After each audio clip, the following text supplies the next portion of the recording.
First ever factory outlet Mukunda jewellery KPHB Kothapet Khammam Somajiguda Hanamkonda. నమస్కారం. మాఘపురాణం 26వ రోజు పారాయణలోకి వచ్చి అయితే ఇప్పుడు మనం ఏం కథలో ఉన్నాము. సులక్షణ మహారాజు కుమారుడు లేక ఆయనకి భగవంతుడు ఇచ్చిన అవకాశం ప్రకారం జన్మించినటువంటి కుమారుడు అడవిలో పక్షులతోటి పెంచబడి చివరికి ఒక ముని భార్యలతోటి సంరక్షించబడి మళ్ళీ అడవికి చేరిపోయాడు. విధి ఎంత విచిత్రమైందో చూడాలి. పాపం ఆ బాలుడి జాతకం ఏమిటో కానీ కన్నతల్లి పుట్టుకతోటే ఇది అబ్బాయి పుట్టాడు, ఆవిడేమో క్రూర మృగానికి బారిన పడి కన్నుమూసింది. ఇప్పుడు పెంపుడు తల్లేమో అడవిలో పడేసి వెళ్ళిపోయింది. పాపం ఆ బాలుడికి దిక్కెవరు? దీనుల్ని కాపాడడానికి దేవుడే ఉన్నాడట్టుగా ఈ శ్రీహరే అతన్ని సంరక్షించాలి. నా అన్న వాళ్ళు కనపడక ఆ నిర్జన వన ప్రదేశంలో ఆ బాలుడు ఏడ్చేటి ఒక తులసి మొక్క సన్నిధిలో నిద్రాదేవి ఒడిలోకి జారుకున్నాడు. పిల్లాడు చంటెప్పుడు అంటే ఏడాది వయసు అప్పుడు అడవిలోనే ఉన్నాడు. వాడికి అడవి కొత్త ఏం కాదు, కానీ 3 ఏళ్ళు మనుషుల ఆలనా పాలనాలో ఉన్నవాడు, మనుషుల సాంగత్యంలో ఉన్నవాడు. ఒంటరితనాన్ని సహించలేం. మనం కూడా మనుషులతోటి ఉండటం అలవాటైతే ఒక 10 రోజులు ఆ చుట్టాల ఇంటికి వెళ్ళామనుకోండి, వాళ్ళ ఇంట్లో మంచి సందడిగా ఉంది, 11వ రోజు మన ఇంటికి వస్తే ఇల్లు బావురు అంటున్నట్టు ఉంటుంది. ఓ 2 చుట్టాలు వచ్చినా సరే వాళ్ళు వెళ్ళిపోయిన తర్వాత మన ఇల్లు ఖాళీగా తోస్తుంది. మనకి మానవ సాంగత్యం, మనుష్య సాంగత్యము అలాంటి ఇబ్బందిని కలగజేస్తుంది. పిల్లాడు దిక్కుమాలిపోయాడు పాపం. అడవిలో ఎటు చూసినా చెట్టు చేమలు తప్పిస్తే ఏమీ లేవు. చాలా బికమొహం వేసుకుని అటు ఇటు తిరిగాడు. ఓ చెరువు పక్కన ఏవో తులసి చెట్లు ఉంటే ఆ తులసి మొక్క సన్నిధిలో పడుకుని నిద్రపోయాడు. ఈ తులసి మొక్క మీద చెయ్యేసి పడుకున్నాడేమో. తులసి మాత అతన్ని కరుణించింది. రాత్రిపూట ఎలాంటి అపాయాలైనా జరగచ్చు. ఇతని తల్లినే ఒక క్రూర మృగం తినేసింది. చిన్నపిల్లాడు ఎదిరించలేడు, పరిగెత్తలేడు, పారిపోలేడు, తిరగబడలేడు. అలాంటప్పుడు ఏ క్రూర మృగమైనా ఈ అబ్బాయిని వేసుకుపోవచ్చు. ఆ తులసి మాతే కరుణించినట్టుగా రాత్రి ఏ అపాయము జరగలేదు. ఒంటరిగా పొద్దున నిద్రలేచి చూసుకుంటే ఏముంది, పిల్లవాడికి ఏమీ తోచల. నిర్జన ప్రదేశం, ఒంటరిగా ఉన్నాడు. ఓ విపరీతంగా ఏడ్చాడట. పెద్ద నోరు పెట్టి ఏడుస్తున్నాడు, తన వారెవరు కనపడకపోయేసరికి. అలా అయితే అంతకుముందు 3 ఏళ్ల క్రితం కొన్ని పక్షులు ఇతనికి ఆసరాగా ఉండేవి పిల్లవాడికి. వాట్లల్లో 1-2 పక్షులు ఇటు వచ్చి చూసి పిల్లవాడు మళ్ళీ ఈ ప్రాంతానికి చేరాడని తెలుసుకుని అవే కొద్దిగా ఆహారాన్ని, ఏవో పళ్ళు అవి ఇవి తెచ్చిపెట్టి అతను ఒక చెట్టు కిందకి లీడ్ చేసి పిల్లాడిని, అయితే 3-4 ఏళ్ళు ఉండేవాడు, నడక తిరగటం అన్నీ వచ్చినాయి కదా, చక్కగా చిలక పలుకులు పలికేవాడు, మాట్లాడేవాడు. కానీ ఇక్కడ ఎవరితో మాట్లాడతాడు? ఆ పక్షులతోటే ఏదో మాట్లాడుతూ అక్కడే ఉన్నాడు. మొదట పక్షులు పళ్ళు తెచ్చిపెట్టే క్రమంగా పిల్లవాడికి తన నదిలో మంచినీళ్ళు తాగటము, పళ్ళు కావాలంటే చెట్లకి కోసుకోవటము, చిన్న సైజు మోగ్లీలాగా అయ్యాడు. క్రమంగా పిల్లవాడు అట్లాగే పక్షుల సంరక్షణలోనే సొంతంగా కూడా సంరక్షణ చేసుకుంటూ 10-12 ఏళ్ల ప్రాయం వచ్చింది. 12 ఏళ్ల వయసు వచ్చింది. అయితే ఈ పక్షులు, గరుడ పక్షులు, అవి కృష్ణ అని అరుస్తూ పరిగెడతాయి పైన. పిల్లవాడికి ఆ శబ్దం నచ్చి తను కూడా కృష్ణ అంటని నేర్చుకున్నాడు.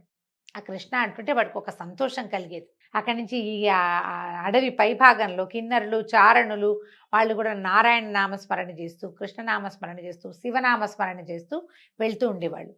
తనకి ఫెమిలియర్గా మాటలు వచ్చిన పిల్లాడు కదా, ఆ పదాలు తనకు తెలిసిన పదాలు అవటంతో కొన్ని పదాలని అలవరుచుకున్నాడు.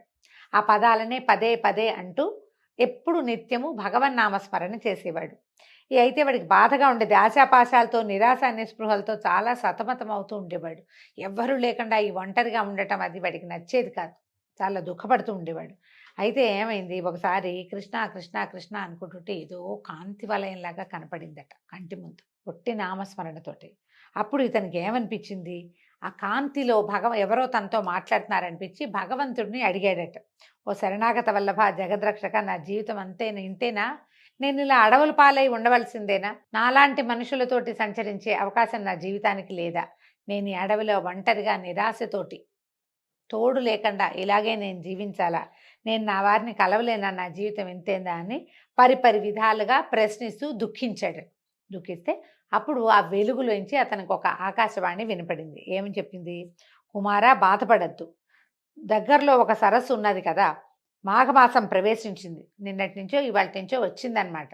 కావున నీవు పోయి ఆ నీటిలో స్నానం చేస్తే ఆ శ్రీహరి కరుణించి నీకు ప్రత్యక్షం అవుతాడు. ఇతను కనపడింది ఒట్టి వెలుగే, భగవంతుడు కనపడలా, ఆ వెలుగే కనిపించింది. అయితే నువ్వు వెళ్ళి మాఘ స్నానం చేయమంటే ఈ పిల్లవాడు ఏం చేశాడు, ఆకాశవాణి పలుకులు విని ఆ నదీ తీరానికి వెళ్ళి నదిలో శుద్ధంగా స్నానం చేసి అప్పుడు విష్ణు ధ్యానం చేయటం మొదలుపెట్టాడనమాట.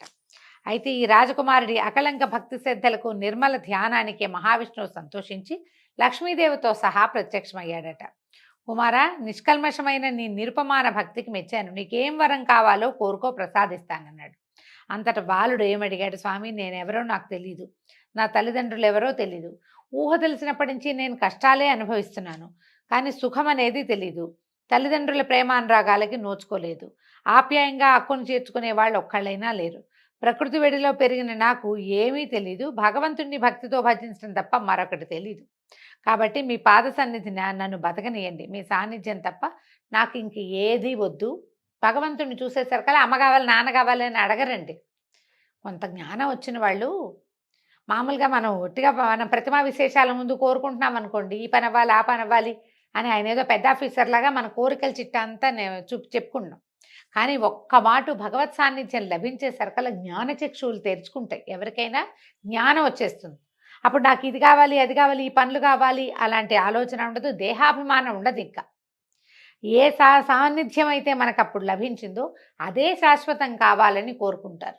ఎప్పుడు ఇలాంటి లక్షణాలు ఉంటాయి, నాకు ఇది కావాలి అని అడిగేది ఆసురి గుణంతో చేసిన వాళ్ళకి. ఇప్పుడు రావణాసురుడో, హిరణ్యాక్ష హిరణ్యకశిపులో, లేదా కుంభకర్ణుడో, వీళ్ళంతా కూడా బ్రహ్మవర ప్రసాదులు. కొన్ని వందల సంవత్సరాలు, వేల సంవత్సరాలు తపస్సు చేసి బ్రహ్మ కోసం ఆయన ప్రత్యక్షం అయ్యాక, తాత నాకు అది కావాలి, నాకు ఇది కావాలని అడిగారు. మనం పురాణాల్లోనే చూస్తాం కదా. వాళ్ళు ఎట్లా అడిగారు? భగవంతుడు బ్రహ్మదేవుడు ప్రత్యక్షం అవ్వగానే వాళ్ళ బుద్ధి వికసించాలి కదా, జ్ఞానచక్షువులు తెరుచుకోవాలి. వాళ్ళు జ్ఞానచక్షు అనేది లేకుండా పుట్టుంటారు ఒకటి. రెండోది ఏంటంటే వాళ్ళకున్న అజ్ఞానం ఏమిటి? ఎవరినో జయించటానికి, ఒకటి సాధించటానికే వాళ్ళ తపస్సు. కోరికతోటి తపస్సు చేస్తే ఆ కోరికే తీర్చుకునే మార్గమే ఆలోచిస్తారు. నిష్కామమైన భగవద్ధ్యానం చేస్తే ఏ కోరికలు ఉండవు మనకి. భగవత్ సాన్నిధ్యం లభిస్తే ఆ సాయుధ్యముక్తో, సామీప్యముక్తో కావాలని కోరుకుంటారు. కామ్యంగా చేసే విధానం ఎప్పుడూ వేరు. మనం ఒక కోరికతోటి చేస్తే, మనము చూడండి ఏదో బయట పెట్టుకుంటాము, ఫలానా పని అవ్వాలి, రోజు వినాయక పూజ చేస్తాను, ఈ పని అయ్యాక వినాయక పూజ మానేస్తామా లేదా? మానేస్తాం. అక్కడి నుంచి ఏదో ప్రోగ్రాము ఒక సరిగ్గా అవ్వాలి, అంత వివాహం సుసంపన్నం కావాలి, లేకపోతే ఉద్యోగం రావాలి, 24 శనివారాలు, 36 మంగళవారాలు ఏవో మొక్కుకుంటాం. పిల్లవాడికి ఉద్యోగం వచ్చినా, పిల్లకి పెళ్ళైపోయినా మంగళవారాలు అటకెక్కుతాయి, అయిపోతుంది. ఇది కామ్యంగా చేసే విధానం. నిష్కామంగా భగవంతుడి కోసం ప్రతి శనివారము నేను పూజ చేస్తా, ప్రతి శనివారం నేను గుడికి వెళ్తానంటే ఇక దానికి ఎండ్లెస్. మనం దాంతోటే వెళ్తూ ఉంటాం. భగవంతుని కోసమే వెళ్ళాలి. శనివారం చాలా విశేషంగా అలంకారం చేస్తారు స్వామిని. ఆ సమయంలో ఆయన్ని దర్శించాలి. ఆయన్ని దర్శనం చేసుకుంటే కనుక దీనికి టైం లిమిట్ లేదు కదా. ఇప్పుడు ఈ రాక్షసులు వీళ్ళంతా చేసిన తపస్సులన్నిటికీ ఒక లిమిట్ ఉంది, ఒక ఆలోచన ఉంది దాని వెనకాల. ఫలానాది కోరుకోవటం కోసం తాతని, మా పితామహుడిని ప్రత్యక్షం చేసుకుందామని ప్రయత్నం చేశారు వాళ్ళు. ఈపై అట్లా చేయలే. స్నానం చేశాడు, దండం పెట్టుకున్నాడు. ఇక అదే పనిగా ఏ వెలుగునైతే తను చూశాడో ఆ వెలుగుని ప్రత్యక్షీకరించుకోవడానికి, స్వరూపంతో చూడడం కోసం ప్రయత్నం చేశాడు. ఆయన చూసేసరికల్లా పిల్లవాడికి ఇంకా ఏమీ లేదు, ఇంకేం అక్కర్లేదు నాకు, నేను నీ దగ్గరే ఉంటాను, నీ పాదాల దగ్గర చోటు ఇవ్వమని అడిగాడు. అడిగితే అపార కరుణా సముద్రుడు, దయాంతరంగుడు అయినటువంటి శ్రీమన్నారాయణుడు ఆ పిల్లవాని పలుకుల్నికి పరవశించి, ఓ రాజకుమార, రాజబిడ్డకి నిరాశ పనికిరాదు. నీకు ఇంకా నువ్వు భూలోకంలో ధర్మయుక్తంగా పరిపాలన చేయవలసి ఉన్నది, ఇంకా అవకాశం ఉంది నీకు.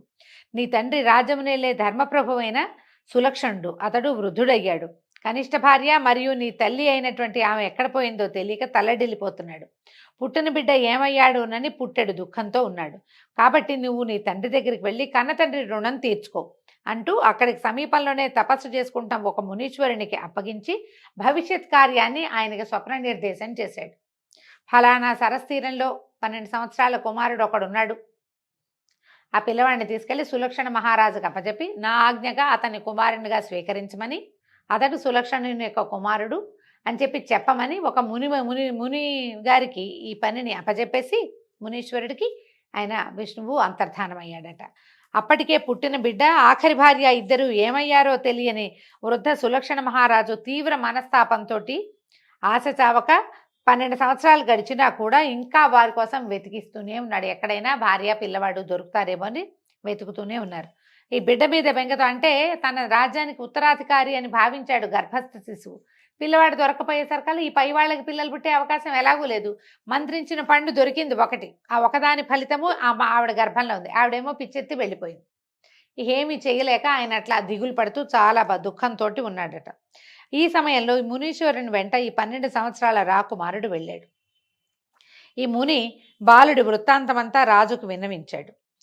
సంతోషించాడు రాజు చాలా. కనిష్ట భార్య మరణించినందుకు బాధపడాలో, ఈ పిల్లవాడు దొరకడు, ఇక అసలు అవకాశమే లేదనుకున్న బిడ్డ దొరికినందుకు సంతోషించాలో తెలియక ఆయన చాలా సంతోష విచారాలతో తబ్బిబ్బైపోయాడు. బాలుడిని కౌగిలించుకుని మనసారా ముద్దాడాడు. ప్రపంచం అంతా సంతోషించిందట. ఆయన రాజ్యంలో ఉన్న వాళ్ళంతా. 12 ఏళ్ల తర్వాత ఈ పిల్లవాడు లభించడం, ఇప్పుడు ఎక్కడి నుంచో వచ్చిన పిల్లాన్ని ఎటా నమ్ముతాం, గుర్తులేమున్నాయి, ఆధార్ కార్డు లేదు, ఇలాంటివి భావించే రోజులు కావు. మునివాక్యాలు నమ్మే రోజులు. ఋషివాక్యము, మునివాక్యము, పండిత వాక్యము, బ్రాహ్మణ వాక్యము, వీటిని ఆజ్ఞగా శిరసావించే విధానం ఉన్న కాలం కాబట్టి ఆయన విష్ణువు కల్లోకి వచ్చాడు. ఆయన ఇట్లా చెప్పాడు విష్ణుమూర్తి, ఈ పిల్లవాడు నీ కుమారుడు అని చెప్పి అపజెప్పంగానే రాజు ఎంతో సంతోషించాడు. రాజ్యంలో వాళ్ళంతా ఎంతో ఆనందించారు. సకలోపచార సత్కారాలు చేసి మునిగారిని గౌరవ మర్యాదలతోటి సాగనంపారు. తర్వాత 12 సంవత్సరాల పిల్లవాడికి, అప్పటిదాకా జాతకర్మ లేవు, వాడికి బారసాలు లేదు, ఏమీ లేదు. అప్పుడు జాతకర్మాది క్రియలన్నీ నిర్వహించి సుధర్ముడని నామకరణం చేసి విద్యాబుద్ధులు చెప్పించి తదనంతరము అతన్ని రాజ్యాభిషేక్తుని చేశాడు. ఈ విధంగా మాఘస్నానం చేయటం వల్ల పిల్లవాడికి మళ్ళీ తన రాజ్యం లభించింది. ఇదే మాఘస్నానం సరిగ్గా చేయకపోవటం వల్లే రాజుగారికి సంతానం లభించలేదని, దానికి ఋషులు మునులు మంత్రించిన పండించారని కథలో చెప్పబడిందండి. ఈ విధంగా ఈ కథ ఇవాళకి పూర్తయింది. రేపు ఉదయం మళ్ళీ 27వ రోజు పారాయణలో కలుసుకుందాము. నమస్కారం.